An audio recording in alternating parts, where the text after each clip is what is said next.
This isn't to say there aren't downsides to having a genuinely formed opinion, especially if it ends up being considered heterodox by the sloganeers. While you get to release having to rely on mental gymnastics to articulate your worldview, being intellectually rigorous is not for the faint of heart. Some of your friends will unfollow and block you. It's just going to happen. And sometimes it's because they disagree with you, and sometimes it's because you're articulating a point that runs totally anathema to their worldview in a way that they can or just won't engage with. This has always been a tough pill for me to swallow, regardless of the stage in life that it happens in. Finally, let's take a moment to look at the philosophical glue that holds this storm together.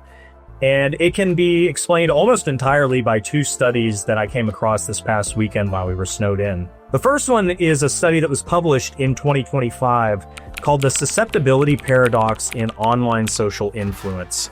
In this study, researchers found that people who are more easily influenced online tend to cluster together, reinforcing the same narratives until they feel like a consensus. In short, what looks like organic agreement is actually just influence compounding inside of tightly connected networks. So it's not a reflection of independent thought. The second comes from a 2006 study by researchers at the University College of London called Empathic Neural Responses Are Modulated by the Perceived Fairness of Others.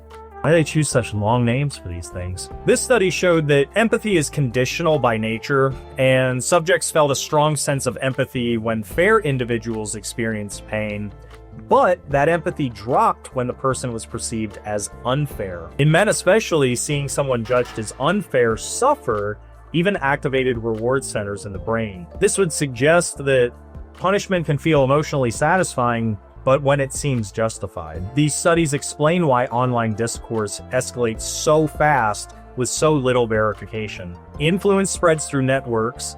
Empathy is filtered through a predetermined narrative. And once a group decides who deserves compassion and who deserves punishment, those narratives harden and context disappears. And then anyone questioning the hive mind is primed for removal. Shun the non-believer! Shun!